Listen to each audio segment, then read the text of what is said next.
Presented by McDonald's of Glasgow, it's time for the Brown Sports Bag. From the heart of the Barrens, a weekly local sports machine. Alongside John Butler, here's your host, James Brown. Hey, John. We're back again this week. This show is going to turn out to be a lot more interesting, I think, than I figured. Last week, we would have thought we'd be previewing the football playoffs this coming Friday. As it turns out, we are not. Nope. That will be delayed a week, and we're gonna try to explain this. I had a quick post on the Score, whatever day it was last week. Whenever I found out they were backing up the playoffs, it was Saturday morning. I guess bright and early is when they apparently notified the schools. That's right. It was Saturday morning. It wasn't even last week. Really. It was Saturday morning. That's correct. So I had a quick post there. You can find that on 104thescore.com if you want to go check it out. It had the information that came from the KHSAA on the reasoning for pushing back the playoffs for a week. And to be honest with you, it was really quite simple, it seemed to me. I think there were some 14 schools that either were in COVID protocols, meaning they had players who had tested positive and they were going to have to quarantine for the 10 to 14 days, whatever it may be, that's recommended by their particular health department in their particular county, including, I think, Trinity was one of those. I don't know if they were going to have to quarantine for that whole spiel, but it may have been that they would not have been able to play their first-round playoff game until Saturday instead of Friday. There were several other around the state that said, we're just not even going to try to do this, including, I think, Callaway County, Caverna. Caverna's still not going to play in the playoffs. They've just shut it down. And there were some over in eastern Kentucky. They were all over the state. My count was, I think there were 14 programs. And I'm guessing what happened was the KHSA looked up, there were 80 red counties. As we've already talked about on this show, the patchwork of school districts and health departments that recommend what you do and don't do if your county's red, or whether you can host a game or you can go play in a red county. The logistics, let's be honest, was just going to be a nightmare to try to do all this by this Friday. The KHSA obviously looked at it and said, well, let's back it up a week and see if the data changes. And maybe some of these schools that were going to be in quarantine, some of these programs are going to be in quarantine, can get out. They can revisit whether or not they're going to play in the playoffs or whether they are going to shut down the season. All that went into it, as far as I could tell, just reading what the KHSA had. And but at the same time, I don't know what happens next, to be honest with you, John. Yeah, that's why I'm against it. I understand, and listen, they're trying to do what they think is right, the KHSA. I just don't see how pushing it back a week is going to help. I mean, the numbers are going to be they're going to be bad next week, and for the rest of the year, it's still going to have high numbers. I think the only thing you're doing is shifting the groups who. There's 14 teams that probably could not play this week, where there'll probably be just a different 14 the next week. Yeah. And I think eventually, I just think you got to play when you can play now, and just it's just the way it goes. If you can't play, I mean, it's tough. But I don't know what. I just don't think it's going to help. That's the only thing. I understand what they're doing, but. I just don't see. I would have thought a better approach, personally, would have been to shorten the playoffs, and that would have. I know that would have caused angst among several people, but maybe a better approach would be, instead of taking so many teams, you're only going to take maybe 2 teams in each district. Mm-hmm. That way, and you shorten the amount of games rather than we're just pushing everything back a week, and everybody wants to play, is pretty much you can play. Mm-hmm. I thought it was a little late for a lot of teams, because I think a lot of teams took off the previous week to basically be fresh and ready and protected for this week, and they kind of got the carpet pulled from underneath them. Yeah, your point about that is spot on, I think, because, initially Barron County's game that was originally scheduled for Friday night versus Metcalf was canceled. They managed to find Wayne County and play that game. Glasgow never found a game, but after Adair decided once again not to play.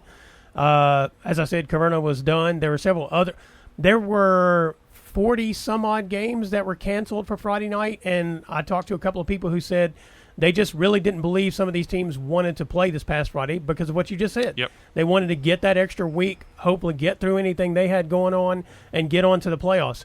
But going back to the whole playoff idea to start with, at the beginning of the season, you and I talked about this. I don't know how often I mentioned this on air other than maybe once. I was pretty well convinced from the get-go having the football playoffs was going to be a real challenge.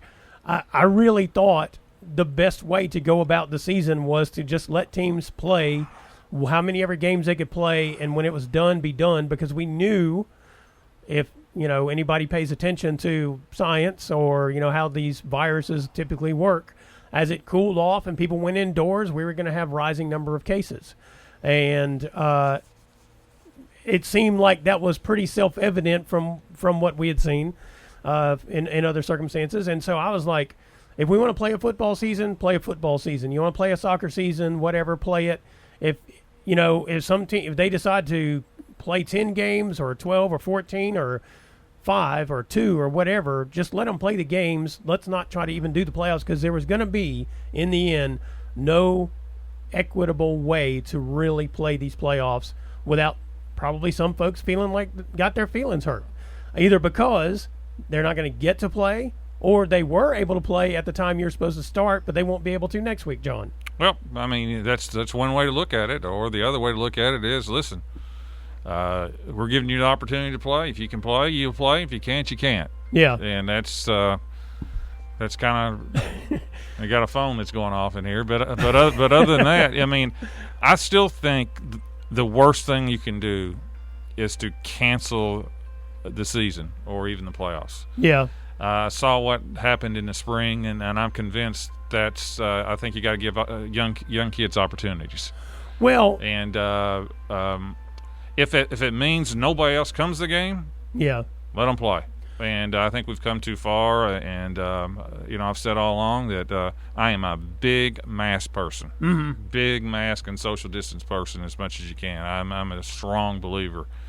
I'm also a believer that we still have to manage this, and I think with the young players, I think there's more harm done than not. So I'm in favor of trying to play if you can play. If it gets so bad in your area that you can, or it breaks out on your team, then then those teams are just going to bow out. And I hate doing that. I hate to see that. But I think overall, I think you got to give them an opportunity to play. That's why I was more in favor of having less teams qualify this year. I think you can manage that a little bit and even have gaps in your playoff schedule that way. But they chose to go the different direction. I guess on the flip side of that, I'm not opposed to letting them play. I guess I just think the most important thing was letting them play. And when it comes to the football playoffs, you and I have discussed this before. They got too many teams in the playoffs anyway. That's what I would say. That's why I say shorten it. Yeah, I mean, so it would have even made sense, I think, to do that. Just go ahead and cut down the number of teams. But I see that a number of people have the opposite idea. They want their players to have that one opportunity to be in the postseason. And there are several different ways of looking at this. When you get right down to the end, and any decision the KHSAA makes is probably the wrong decision for someone. I mean, I don't envy them. And, no. There's no easy answers. I don't want I don't want anything canceled. Basketball, football, I don't want that canceled at all. I think we've come too far, and I think we just got to somehow manage to get through here. We're gonna talk about basketball here in the second segment. Well, in the upcoming segment, because we're going to kind of talk about. I'm going to ask John some questions as a former basketball coach. What are some things that he would consider doing as we head into the basketball season that's coming up, and some thoughts on how he might handle his players, that kind of thing, some messages that he would want to give to them. But before we get to that, let's talk a little bit about we did have a football game in the area on Friday night. We did. Had a good game too. Yeah, it was, especially second half. I was going to say, so I don't know exactly what happened in the first half. I do know, I guess, if you give up a touchdown on the opening kickoff, that kind of puts you in just a bad spot. And the Trojans really struggled to recover from that in the first half. But they came out in the second half, and it was like, okay, this should have been a better game in terms of on the scoreboard than it was, because it wasn't that Wayne County was just that much better than Barron. Barron just did not play well in the first half. They didn't, and first half starts have been a problem this year. And also kickoff and punt returns have been a problem all year for the Trojans. And But let's first of all say this: Wayne County's got a good football team. They do. That made them 4-3, and they've got a pretty good history these last 10, 15 years too. They've been in the state finals in 4A. They've been into the state semifinals. Yeah, their biggest problem is they've been either in the district or in the same side of the bracket with Corbin and Somerset for most of these last 10 years. So they have a good team and good program.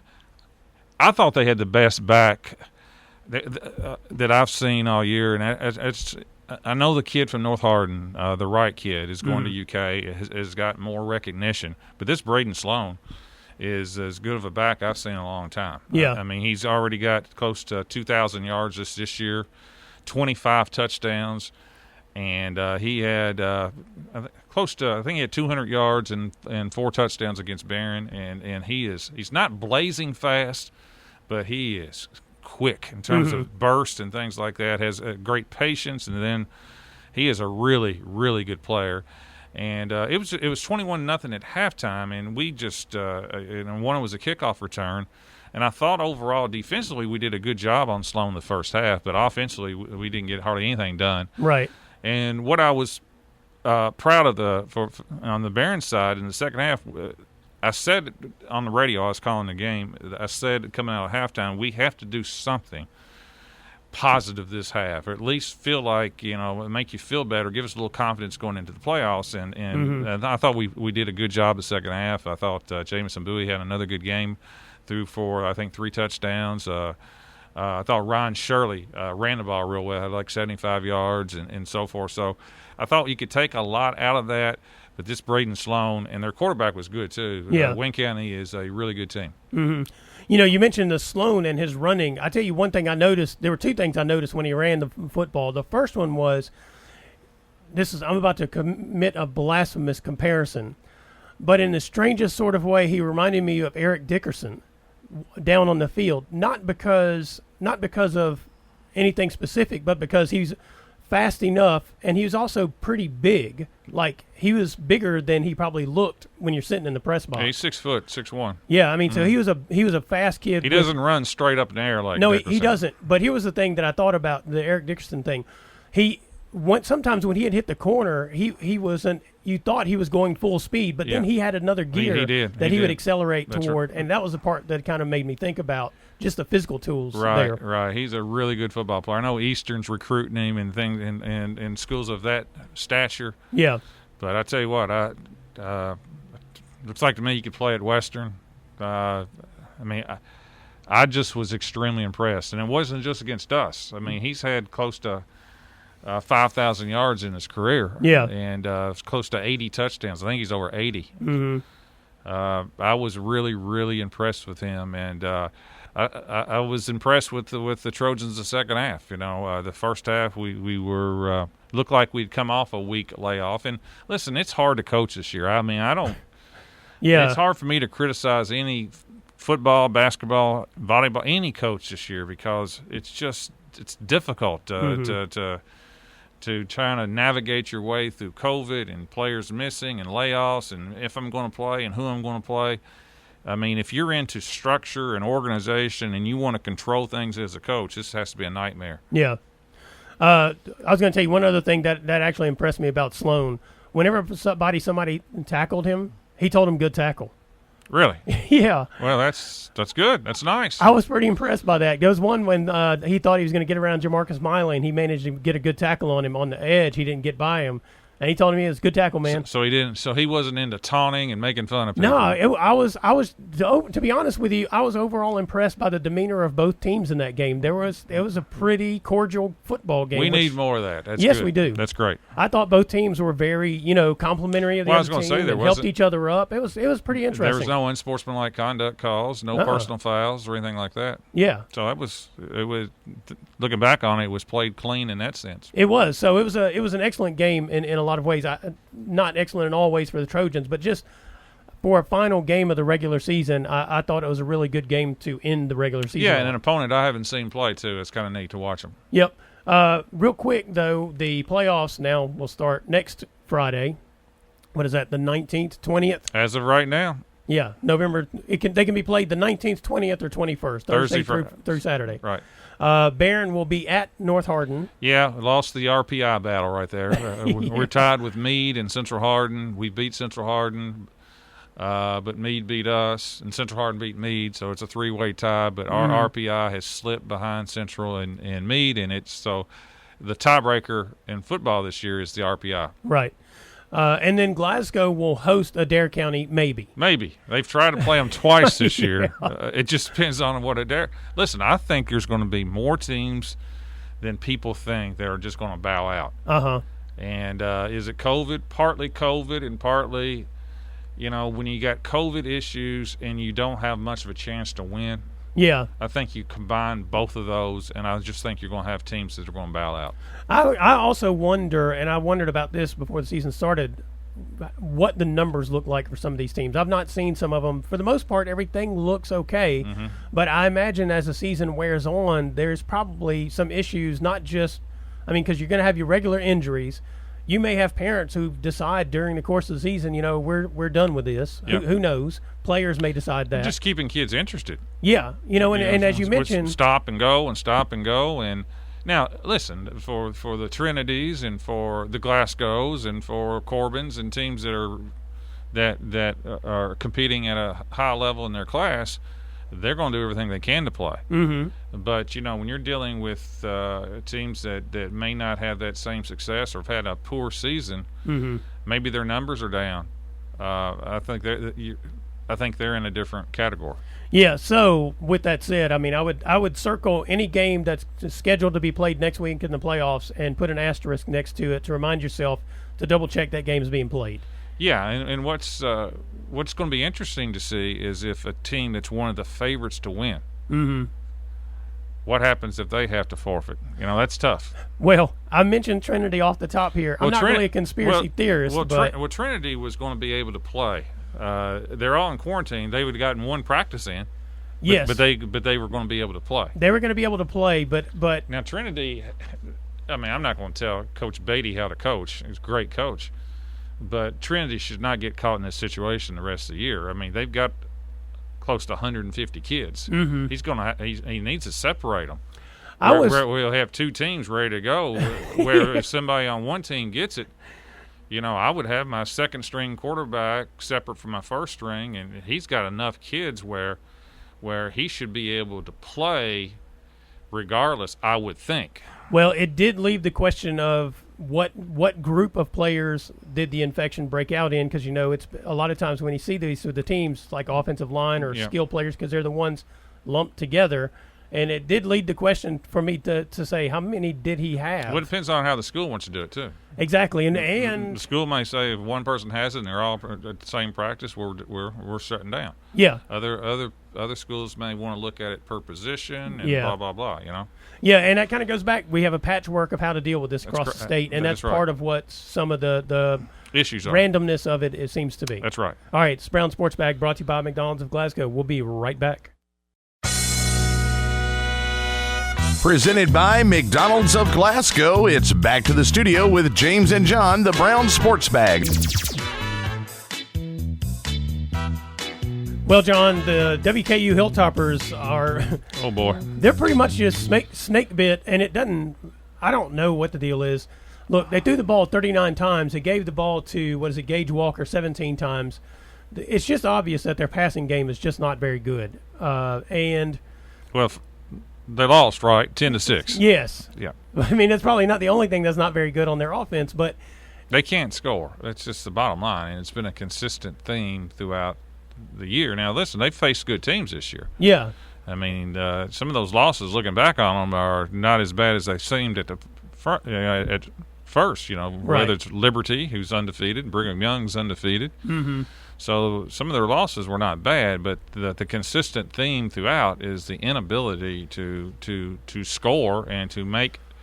They can't make any big plays. No. And big plays are made in the passing game. Mm-hmm. And they just have not You can blame the quarterback. The quarterback is partly to blame. There's no question about it. But offensively, getting the ball a big place to receivers, whether it's receivers or quarterback or whatever, the inability to score has been the problem this year. Defensively, they've been good enough for sure. Absolutely. Kicking game has been good. Their place kicker is good. Their punter is a really good player. But it's offensively, and for Coach Helton, that's got to be driving him crazy, because he was brought in because the offense of the previous guy was not good enough. Well, and one of the things about the previous guy that you and I talked about, and I don't think we were the only ones who talked about this, the inconsistency from week to week of the football team was the problem when he was there. I don't think this team is necessarily inconsistent in the same way. No. Meaning you don't know what they're going to do each week. You know what they're going to do. It's just that they're just not very good at it offensively. And have not shown any improvement. No. But I kind of go back to what you were saying in the previous segment about how hard it is to coach this year. It is. And one of the things about the consistency of WKU is the fact that they haven't had the same quarterback each year. It's a different person. Last year, they were able to work that all out. It panned out for them. Yeah, they struck gold with the Arkansas transfer. Yeah, but also maybe the whole offseason, and they had him long enough, and everything was, right, and they could get the system in, and you could do all the things you need to do to get them up to speed. And that just is not the quarterback position is not talented enough for them, and with everything else built around that they have no control over, that also has to have some sort of impact. But it kind of goes back to the thing that we were talking about earlier in the year, which is this feels like a gap year for them and for like Louisville and maybe even for Kentucky, where the right talent isn't there right now, and the dealing with the virus and all the protocols and all is having some sort of impact on getting ready, I guess, or getting them ready for the season. And maybe as these talent turns over, the outcomes will turn over. But but everybody faces the same problem. Some teams are just doing it well, and others aren't. Yeah, I mean, that's like I said, I'm not overly critical of coaching right now, but when you're dealing with college is different than high school, because you pick your own players. Yes. And that's the one area that you can't miss on is quarterback. And you either got to get them in the transfer portal, or you got to recruit them and develop them. Yeah. And that's something that you just have to have, and you cannot win games hardly anymore 14-6 or even 21-20. Right. You have to be explosive now offensively, and the most important player now in football is the quarterback. And that's Malik Cunningham at Louisville is a good player, and that isn't necessarily Louisville's issue. But at Kentucky and Western Kentucky, that is their issue, is they just don't have solid quarterback play at the moment. The passing game at both places is a problem, whether it's receivers, quarterbacks, or whatever. That has been the issue, and it's frustrating in one sense, because I was just saying basketball. Just remember coaching in basketball, the inability to score is frustrating. Because that's kind of the name of the game. And so I know it's frustrating for Kentucky fans and Hilltopper fans, the inability to score. They're trying. Yeah. Listen, both teams are trying, and all the quarterbacks are trying. It's just it's been a recurring theme through most of the year, and will it get better? I don't know. It hasn't yet. Meanwhile, some interesting things that did happen in college football. Notre Dame beat Clemson 47-40 in double overtime. Yep. I think that does not actually bode well for Notre Dame, seeing as how Trevor Lawrence didn't play for Clemson. Is that correct?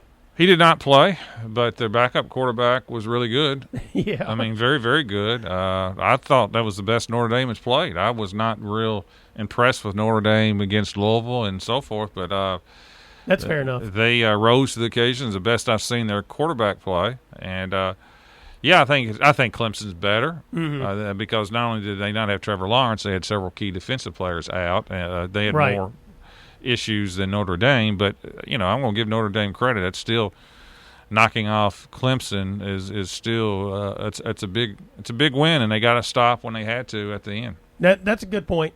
It was a. I do not think they're a top 4 team though. Well, I guess that's why what I meant by it doesn't bode well for Notre Dame. I didn't look at that outcome of that game and think to myself, yeah, Notre Dame showed that they are one of the teams that at the end of the year should be in that football playoff. When I saw that at the end of that game, I have not seen that. They'll have to go through Clemson again. Yes, right. Because they are playing that ACC schedule this year with the agreement that they made with the ACC conference. Right, and they had to play them in the title game. Right. And so, with that said, I think in the end we still saw, the same teams basically that we've seen as the favorites. I mean, Notre Dame's been in that playoff a couple of times and gotten smacked both times. They have. So, I mean, we're still looking probably Alabama, Clemson as being the 2 best teams, and maybe Ohio State can. Ohio State's up there. Yeah. And I think Florida's the other team. Do you? Yes, definitely convinced of Florida. Florida's got it. I'm all in on Florida. I'm not a big I like Coach Mullen. I think he's acting weird this year. He's a good coach, but he's also a nutcase at the moment. But offensively, Florida's there. They finally got the quarterback. Yeah. And, he's putting up almost Joe Burrow-type numbers. Mm-hmm. And I think they are a force. I mean, they put a whipping on Georgia. Yeah. And Georgia does not have a quarterback. Right. Of all the fancy things they got, all the running backs and this great defense, their great defense has not been able to stop Florida or Alabama. And not even close. I mean, they're getting 40s and 50s put on them. Georgia cannot score at that pace. Right. And he had the quarterback at one time, but he didn't play him. I was going to say, anybody who would like to hear our discussion about the Georgia quarterback situation can check out last week's show. It chose the wrong one, and Justin Fields is now, probably the second best quarterback in the country behind Lawrence. Yeah. That was on. We talked about that on last week's show. Yep. You can find that on 104thescore.com if you want to look it up and listen to our conversation about picking quarterbacks. I think Georgia completed 6 or 7 passes against trying to beat Florida, and when you go 7 for 25 or whatever. Yeah, they were playing old school SEC football, not new school SEC football. Can't win that way. No, but meanwhile, hey, look, I'm going to make this pitch right here, talking about who should be in this national championship or playoffs at the end of the year, depending on how many people get to finish their season. Because as of right now, I think the Auburn and Mississippi State game for this weekend is postponed. And maybe LSU has got some issues. Florida's got some issues. Yes. So we don't know how that's all going to pan out. But I'm here to pitch Liberty. They beat Virginia Tech on Saturday. In a wild game. I mean, field goal at the end. From 50-some yards that won it after the field goal had been blocked and Virginia Tech ran in for a touchdown. Right. But Virginia Tech cleverly or uncleverly called timeout right before that kick. Yeah, they maybe, I hate that. I swear to goodness. I was going to say. How can a referee be watching the play and also trying to judge the coach in his ear and things like that? It doesn't seem like it ever works out. No, I mean, that's like what it does is normally gives the place kicker a free practice kick. Uh-huh. Yeah, that's one of those things that has fallen into the realm of people do it, but I'm not sure if you actually looked at the effectiveness of it, if it would make any sense whatsoever. No, it doesn't. In fact, I think it works opposite most of the time. That cost Virginia Tech the game, looks like to me. Well, and I was going to say, so sometimes something could happen on that kick, and you might actually still have enough time to call a timeout and run some sort of play if you block the kick or something has happened. And maybe you actually want to save it, for something crazy that might happen in your favor instead of wasting that timeout. But then again, people get criticized for having a timeout in their back pocket. Coaches get criticized for that. But I just don't – that's not the way to use it, in my opinion. I just find it absurd. I do too. And then my other pitch, Coastal Carolina is still undefeated, John. What do you think? I don't think anything about it. I saw them against Kansas, but who doesn't beat Kansas? Right. Oh, and then we have Marshall. Okay. I think they're at number 16 right now, also undefeated. Congratulations. Conference USA. Yeah, so I mean. Another Western opponent. Yeah. Western's lost to 3 undefeated teams. Yes, all in top 25 now. Yep. And, here's another, maybe what we should have now, I don't know who Marshall's beating. No, nobody. I don't know who Coastal Carolina's beating. They've beaten Liberty's played a better schedule than either one of them. They have. They've actually played, I think, 2 Power 5 teams and beaten them both at this point. Yep. And Hugh Freeze will be somewhere in the SEC next year. South Carolina, maybe. He might be at Georgia at the rate Georgia's going. Could be. South Carolina. That would be a pretty good place for him. South Carolina got beat 48-3. Yeah, they look pretty bad. Yep.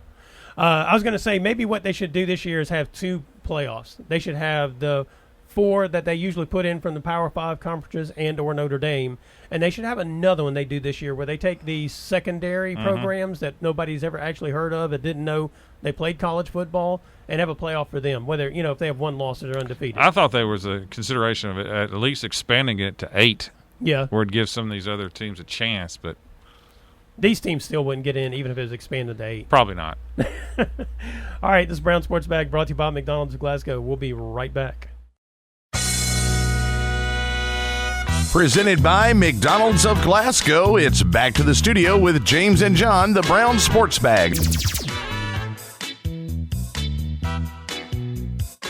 Well, John, we mentioned last week that high school basketball season officially began last week because that's when they could start practicing. And a couple of things. One is we are doing interviews and going to make player cards, I guess we meaning me, for the high school basketball seniors.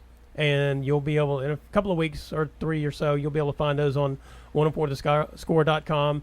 I love talking to the players, though, whether it's post-game interviews a lot of times or just in general. I mean, some of them are teenagers, and so they're like, yes, no, whatever. But some of them can really kind of talk to you about what they're doing and that kind of thing. I think a couple of them that really stood out to me did an interview with Kieran Stockton a couple of weeks ago. I thought that was a pretty good one, Glasgow football player. And then the one with Allie Bell whenever they won the district. That was a great one. Yeah. She was very energetic. She was. But I enjoy doing those. And so basketball season has begun, and right now it's going to tip off November 23rd-ish. I don't know how many of our teams. I looked. I didn't see that any of them actually had any games scheduled for that date. Caverna did, but it was against Fort Knox, and they are not playing, so I'm pretty sure they may not be playing that night. Caverna may not be. They may find somebody to play that night on the opening night. But one of the things I wanted to kind of talk to you about here in this particular segment, as a basketball coach, we've already talked about the challenges and that kind of thing. What would be some of the messages you would have for your players for this season? Well, first of all, about high school basketball, I think we all got our fingers crossed that it's going to start in a couple of weeks. Yes. There's kind of been some concern among the basketball community after the football playoffs were pushed back. Yeah. And I think there's a meeting next week of the KHSAA. I think there's some concern, not that the season's going to be canceled. I think there's some concern will be pushed back. Right. So there's some concern. As a coach, the message would be to try to take care of yourself, because by take care of yourself and being safe, not just while we're at practice, but away from here, you're taking care of others. Mm-hmm.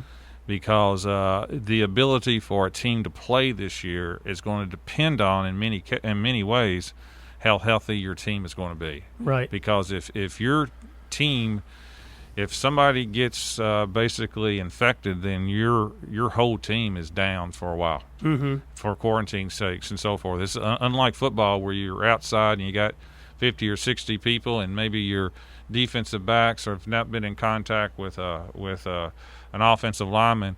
In basketball, the last I checked, it is much closer contact for longer periods of time than football. Right. A tackle is one thing, but when you're playing basketball and you're boxing out and you're guarding somebody and you're at free throw lines, there's much greater contact. So it's one of the things that you have to emphasize with your players is you have to take care of each other. And what you do off the field or away from school is every bit as important in how you handle things here. Right. And so that would be a big message. And the other, another message is we just have to be flexible and patient. We may have a big game scheduled for Friday, and Friday at 3:00 it could be moved or canceled. So take each each day special and make each game special. That would be the overall message, and cross your fingers. Yeah. John, I think about this. This is very challenging times for all of us for a variety of reasons. But one of the things that I keep thinking to myself is there's so many actual positive messages to be learned from this experience in life, possibly. And the things you just mentioned are those. I mean, one of the things I think I've probably told you this about when I was in the Army. The thing about the Army is that they don't teach you to fight for God and country and apple pie. They teach you to fight for the person next to you, right. And that's how that works. Yep. And that's why I've always kind of thought of sports in that kind of vein, is that good sports teams have that kind of chemistry within the team, I feel like. Yeah, there's no Democrats or Republicans when it comes to playing sports. Right. You fight for each other in a team sport. And you don't care what their race is, you don't care what their religion is, you don't care what their political persuasion is. They are your teammates, and you will do whatever you can to defeat whoever's on that other team. And there is that bond. Right. There is that fellowship and so forth. And I would like to think that kids would be able to I think it's harder sometimes when they're younger, but to see overall how you have to protect not only yourself but each other. Yeah. And that message you're talking about, extending it beyond just while we're here at practice or while we're at this game, to when you're away from school or away from your teammates, thinking about the things you need to do in order to make sure that you are protecting your opportunity to play. Yeah, really. And it's so easy to slip up. It is. I mean, it's so easy to slip up. I mean, I watched the Notre Dame game this weekend, and after the game, when the Notre Dame students' body came onto the field, and they had that giant celebration. And my first thing that came to my mind was, uh-oh. Right. I mean, this. I could see where this is going to cause some issues. Yeah. And that's what I'm talking about. You have to be able to somehow to be disciplined on and off the floor in basketball. And the problem with that is even if 90% of them do that 10%, you're always running that risk. But that's those are some of the practical things. Some of the things I would do. The other things, if you have enough players, not many people have enough players to do that, especially in girls. I don't know what you do in girls, but if you have a roster of 20 to 24, I think you have to consider having separate practices as much as possible. Yeah. Where if somehow one group gets it, you still have enough players to play. It would be sort of like they were doing during the summer with football practice and that kind of thing, where they were dividing it up and you were doing it these intervals. If you can do it that way, but you're going to have enough numbers to do it that way. A lot of teams not going to have that luxury. And that also takes an extra step. Commitment's probably not the right word, but consideration for coaches as well, because I know coaches are teachers, predominantly speaking. They're at school all day. They're there before the students get there. The things you guys are having to do when you're in session, they're there all day. They are running these practices. I mean, everybody wants that time when they can kind of go home and kick up their heels and do whatever it is they do with their free time. And that's asking a lot of coaches too, to try to do some of these things and think of things differently, because it's not just about getting ready for games. In a weird way, I think you may see more zone. Just because I don't think you're going to have I think coaches could be a little bit leery of how much defensively they're going to work on their man-to-man. Yeah. Just practically, I just think there's going to be more 5-on-0 in practice rather than 5-on-5. You're going to be more working on sets and doing things maybe without an opposition there. Those things right there, especially as the year goes on, you may see that even more, just to try to stay healthy, minimize the risk as much as possible. I think you may see that. The problem with that is when you put them out on the field on the floor with competition, what happens if you look terrible because you haven't practiced enough? How's that? You may have to readjust or whatever. But those are some of the things that would be going through my mind on how I want to do that. Now, you can still run and sprint and try to give them as best possible shape as you can. But the scrimmaging part, I don't know. I think I would have to give consideration on how much I want to do that. Yeah, this may be the year where if you're playing a full court press and you're running as much as possible, may be the best year for those kinds of teams, just because that is kind of, you can work on that probably more fluidly in practice than I think you can running sets without opposition. You think? No. Okay. Just the opposite. I mean, really? You can run sets all you want to without opposition. Well, without any, I mean, it's called dummy offense. You just do that. That's correct. I think you can do that. I don't think there's an issue with that. It's just going to be an interesting year. I mean, it's going to be a year unlike anything else, to be honest with you. And I just hope the kids get an opportunity to play enough games. Yeah. What it looks like, I'm not for sure. I mean, it may be parents only. It may be 15% capacity. I think there's some places where just be coaches and players and referees. Mm-hmm.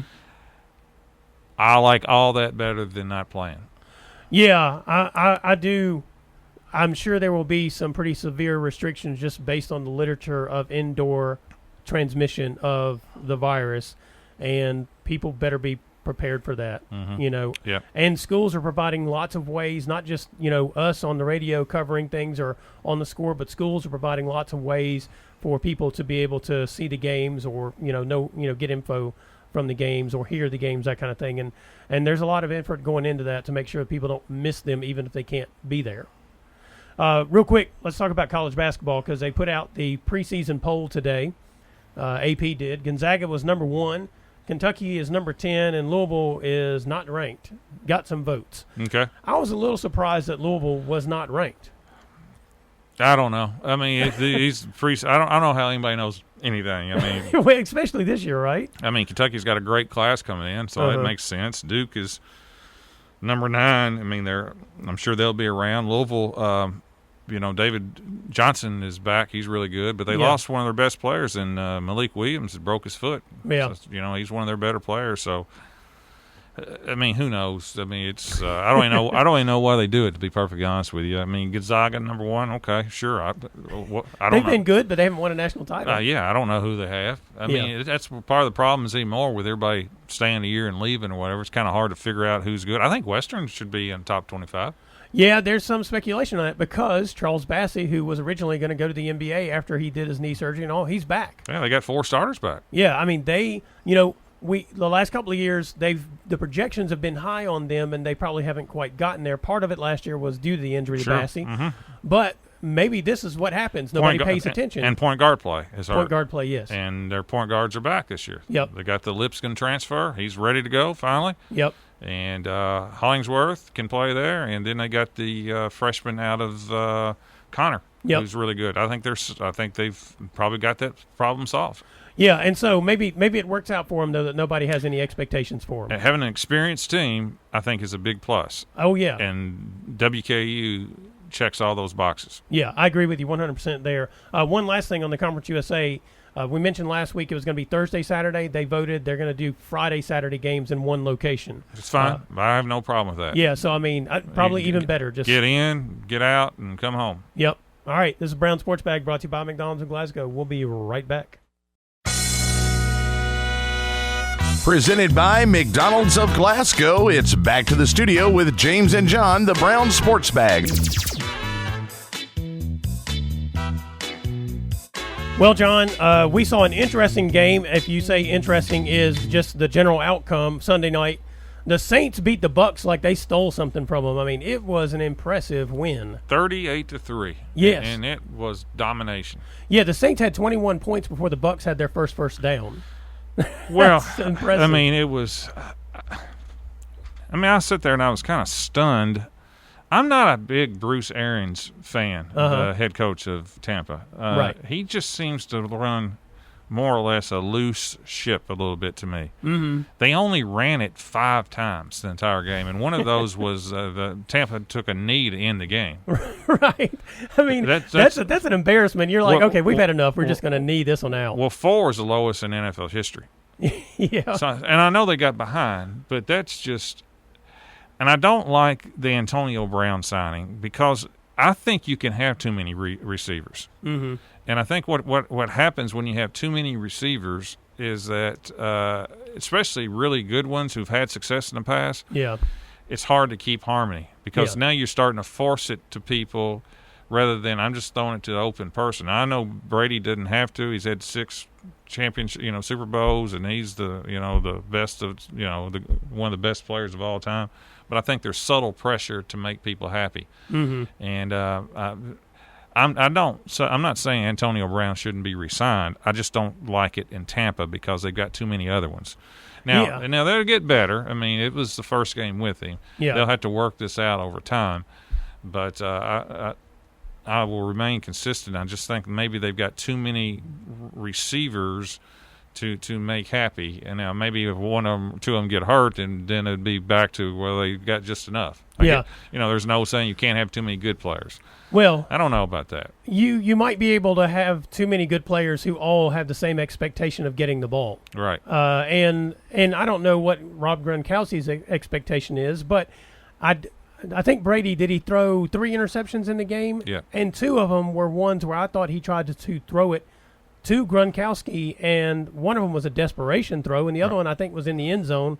And it was just, it looked like he's like, well, he might be open. I'll chuck this at him. Now, the nature of the game, pro football, what I've watched for years, is that the Saints, whoever they play this Sunday, will come back down to earth and they'll struggle or lose. Mm-hmm. And and Tampa Bay will come out roaring the next week. Yeah. That you see these type of games. Pittsburgh almost lost to Dallas after coming off 2 big games. Yeah. It happens in pros because they're so even. They're still professional people. Mm-hmm. And you occasionally get this. It just didn't seem like Tampa. I was just surprised they just got dominated. And 38-3, they couldn't even, they just were dominated. That was the surprising. Not that New Orleans won. It's just the way they won was a little surprising. I will say this. I think that was the first game Michael Thomas had played in 5 weeks, I think it was. Yep. And Emmanuel Sanders had missed the last 2 games, I think, for the Saints. COVID. And so it was, on the flip side of what you were just saying about Tampa Bay having too many good receivers, theirs are all kind of new to the program, and they're not really in sync yet. You could tell, though, that the Saints got their weapons back, right, and they were dialing it in on all levels with all their weapons. It didn't surprise me that New Orleans scored 38. What surprised me is Tampa only scored 3. Yeah, exactly. I mean, and we think the Saints are better defensively this year than they've been, but yeah, that was just way lopsided. Meanwhile, the Titans, they bounced back and got a good win against the Chicago Bears. That was a lock, in my opinion. They were coming off 2 straight losses, and they were kind of embarrassed the week before. Chicago is not a great team anyway. Mike Vrabel's a heck of a coach. They were ready to pounce on anybody, and that score was a little deceiving. It was 24-17, but really wasn't that close. I think the main thing about the Titans for me in that game was the games they lost, and some of even the games they won, they gave up big early leads, and then they would come back and either win the game or make it close. They jumped on the Bears, as you said. I mean, I think it was 24-7, and the Bears scored a couple of times late. The Bears are offensively challenged. They really are. They're pretty inept on the offensive side of the ball. Meanwhile, the Pittsburgh Steelers, you mentioned that Dallas game was a trap game, and I would not have been surprised if they lost it. So it actually impresses me a little bit that they didn't fully fall into the funk and lose that game. Well, it was any win's a good win in the NFL. It would have surprised me if Dallas had won. It did not surprise me. It was close. Yeah. But, Big Ben pulled it out late in the game and looked like he was hurt at the end of the first half. He actually missed a series, but the Steelers made it through there. They're not going to go 16-0. I can tell you that. They're not that good, but they will. They're halfway there. Yeah, they are. I'm still not convinced they're actually the best team. They're in not. The NFL. Kansas City's the best team in my opinion. I believe that too until they lose a game that matters, and that loss to the Raiders isn't one that mattered, in my opinion. So I still think they're the best, but the Steelers are looking really good in all phases at the moment. They got the defense, they got the quarterback, they got the receivers. Yep. All right, it's Brown Sports Bag. We'll be back next week and Monday. We're brought to you by McDonald's of Glasgow. Thanks for listening, and be sure and join James and John once again next Monday at 4 for the Brown Sports Bag, a local weekly sports machine presented by McDonald's of Glasgow. Coming soon to your FM dial, this is Fox Sports Radio, WCDS Glasgow, AM 1230.